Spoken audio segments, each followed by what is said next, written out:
Syudad sang Iloilo, may bastante nga supply sang COVID-19 vaccine. Mga expired kag manung-expired nga bakuna, pagaislan sang IATF. Mayara sang bastante nga bakuna para sa COVID-19 ang syudad sang Iloilo. Ini ang ginpasiguro ni Mayor Jerry Treñas kadungan sang abiso gikan sa national government nga mahimo na makahatag sang second dose sang booster para sa mga senior citizens, immunocompromised kag mga health workers. Suno sa alkalde, bukas ang mga district health center para maghatag sang bakuna. Malapit ini kag praktikal sa mga pumuluyo bangod mahimo sila mag-walk-in. Ang inaubrata, ginpapusta na ang booster. Amo na nga ara na ni subong sa health center. Hindi ka na hinalan magsakay. Lakat-lakat ka na lang. Ara ka na da sa district health center sa Molo. Nabutang nilabla sa plaza. Sa Molo, no? Sa duwa naton ka district health center sa Haro. Diri sa Esperanza. Diri sa Duran, no? Sa Mandurriao, kadto ka na lang dira and you get the vaccine of your choice.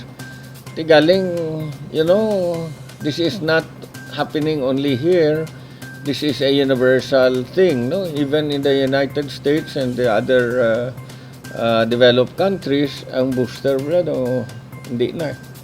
Aminado si Mayor Jerry Treñas nga mahina ang rollout sang booster kung ipaanggit sa primary dose sa diin naglabot na sa 128% ang vaccination rate sa syudad sang Iloilo.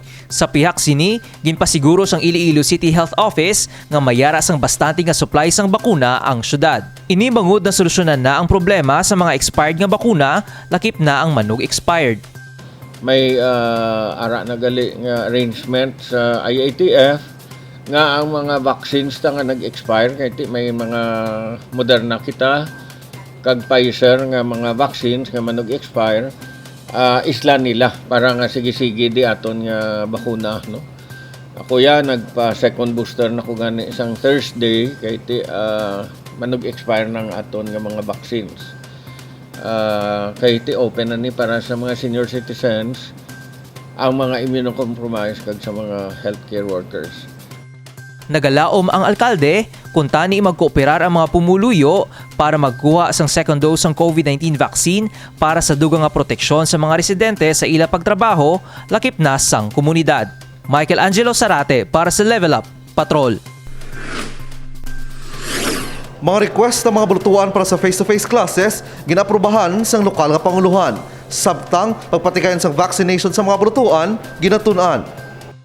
Ginpasiguro sang lokal nga panguluhan sang syudad sang Iloilo nga gilayon aprobahan ang mga request sa mga bulutuan para sa face-to-face classes. Suno kay Mayor Jerry Treñas, basta makapasa sa City Health Office ang protocol sang bulutuan, hatagan ini sang certificate para makapadayon sang face-to-face setup sa idalom sang new normal. Suportado sang alkalde ang pagbalik sa face-to-face sa pagpati nga mas epektibo ini nga pamaagi sa pagtuon kung ipaanggid sa module o kung online class. Ginaaprobahan namon ang tanan nga naga-request for face-to-face, no. Aprobahan ko na kadto kay Dr. Roland Fortuna para makitaan kung ano mga protocols nila, and then we approve all of them. We have never denied a request for a face-to-face. Kabahin din sa pagpahanda sang syudad para sa liwat kapag bukas ng klase sa bulan sang Agosto. Sa piyak kabahin, pabor naman si Mayor Treñas nga himulang vaccination sa mga bulutuan kung mayara sang face-to-face classes. Apang kinahanglan pa sang koordinasyon sa mga school administrators kag sang lokal nga panguluhan, bangod kinahanglan ang consent sang mga ginikanan, ilabi pa sa nagaedad sang 5 tubtob 11. Ako okay ko. And then once they go to school, I think we will work with the school so that we can do the vaccination in the school. I remember when I was still in grade school, kinabakunaan kami to sa eskwelahan, no? Dili pa nito sa kilid. Bot kung kamo na kaagi kamo yan. So, kung ara na kamo lang, natipo na kamo, bakunahantan lang kamo eh. Diba? Mas maayo pa gani. Kaya ito yung iban yun, no? Ang iban, kung nakulbaan pa or whatever, pero kung ara naman lang da sa eskwelahan, tanan, kung mapos pa para sa tanan.